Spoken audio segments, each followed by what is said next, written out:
Good morning, firsts, and welcome to the second instalment of the Janacek Suite movement number 1. Now, slight egg on face for me because I hadn't done my homework last time, and I promised you to speed through all the rest of the pages of the first movement, and then discovered there is only one more page. So this, I think, is a good thing actually, because we can really do the next page in depth because there's quite a lot to have a look at and some pretty high jumps and things. And then we can work on the next movements, and we don't really want to get through the piece too fast because then we'll have to learn another one maybe. So I think actually it's not a bad thing. I think we're definitely in here till June, so let's have a bit of fun with the Janacek. So request from Barbara, which I'm very happy to listen to and take on board, is to play a little bit more before talking. So here's the second part, the second page of the Janacek.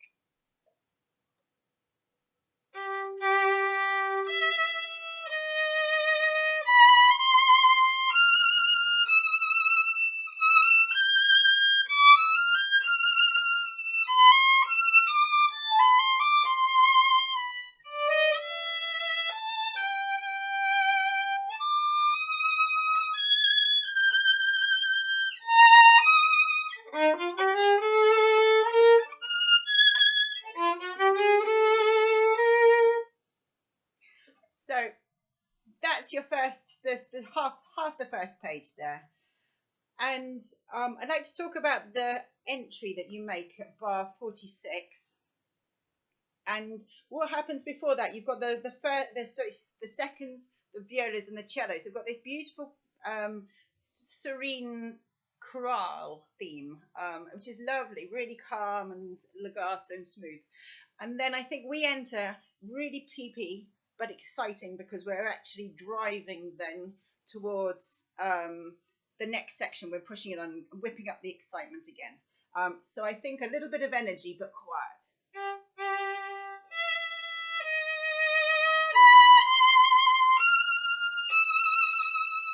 So you're lots of vibrato again on the E string, really ring the string, no pressing, because the moment you press, I know I go on and on about this, the moment you press, the string stops resonating. So as soon as you're on the E string, you can really whiz through the bow, lots of vibrato pinging out. And the underparts, I would be really quite sort of full sound. So you're supporting the top parts that then can just ring over the top. So that's that. I hope the fingering is of help there. I tend to, if you've got high notes, definitely try and build a ladder up to them so you know exactly where it lies. Then really try and make something of the dynamics. So you're going towards the F natural in bar 52, and then you come away.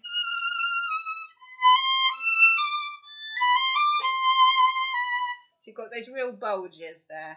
Then suddenly we come back, and I'd like to stay on the A string if it's all possible, provided the tuning's all right. And it's a bit softer. We suddenly come away from the bravado. And actually you want to be a little bit more moving down towards the heel here. Save the bow. Now I've gone up so that you're on a second finger here. Then you can exactly across the strings is the first finger D. So you're on 2, then just replace that 2 with a 1 on the E string. And you're on the E flat now. If you then put your first finger on the E flat, that gives you fourth finger then on the A flat. Now you've got a big shift down, and I sort of head towards third position and go for the B flat. And a nice vibrato accent there with fast bow. Stop early. Go down and do, I wouldn't be too staccato with these up bows here. It's got portato markings, and portato is where you drag your bow across, but I think very legato really. So you'll hardly hear it.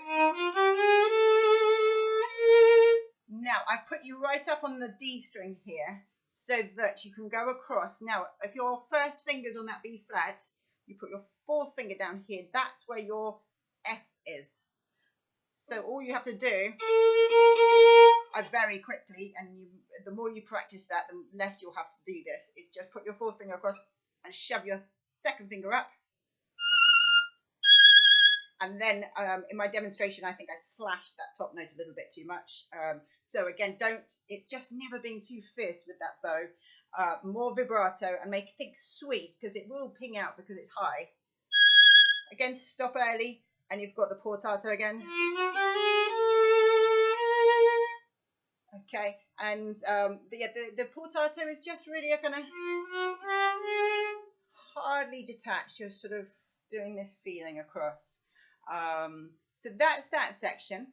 Then we really calm down much more, and the tempo is going to calm, I think.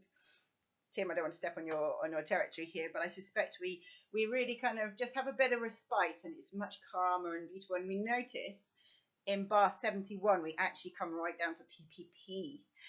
Now, I always think PP is a very special dynamic.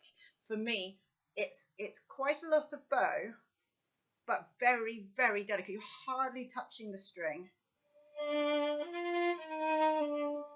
And you're really moving, so you get that breathy sound and lots of vibrato.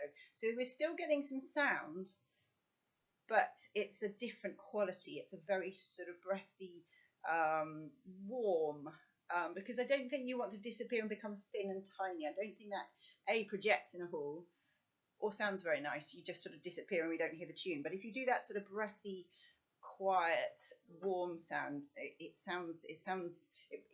carries despite being PP. And then pianist PPP, I don't even know how you say that. Really disappear, I think, there. Not too much crescendo. Then we've got crescendo and accelerando. So I'll play that section for you now, and then discuss a bit further.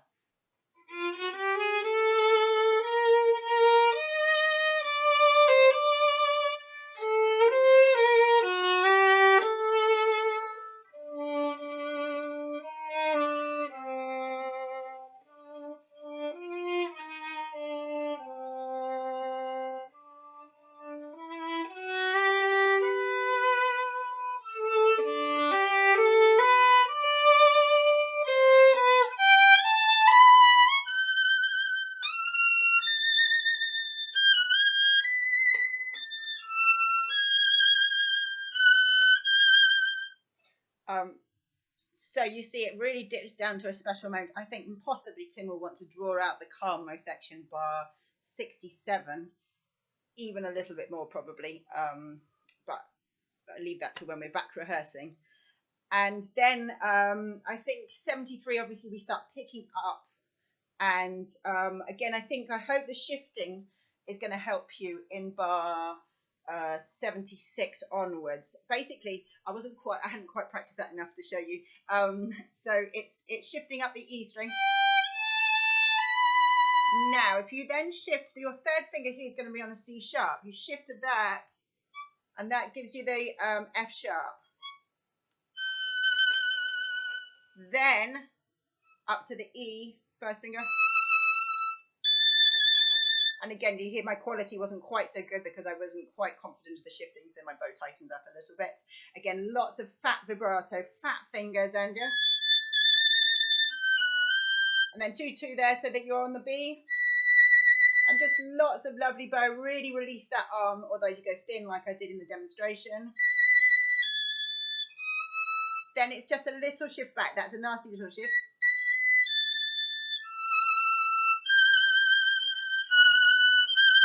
And a really triumphant end there. So you've built all the way from bar 71, builds all the way up to 79 and 80. That's your sort of arrival point. And it's a real kind of triumphant moment. And underparts, when you're at 72, 3, 4, 5, 75, this is when you can really barrel in again. This is where I think you could start the crescendo a little earlier.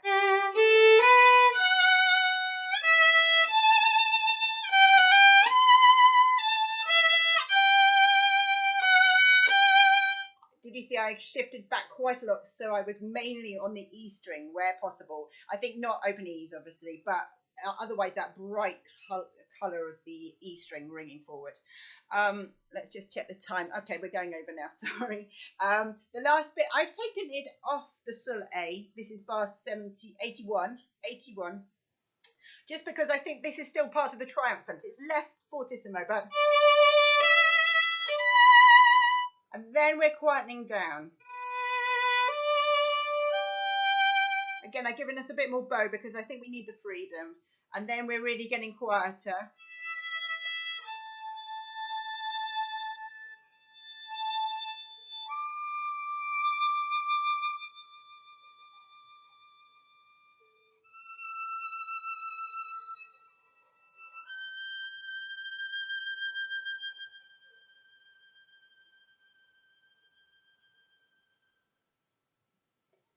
And you fade away, possibly to nothing. Again, Tim can decide how he likes the end. So I hope that helps give you some ideas. I think it's a great first movement, actually. It's actually much more shorter than I thought, so hence the mix-up with the pages. But I think it says a lot, and I think we can give a lot of phrasing and impact. So enjoy that, and I hopefully we can all come together maybe and have a sectional together, and you can shout questions at me and ask if anything's not clear, and maybe we can have a bit of make me social and maybe a glass of wine. Lovely to see you all again.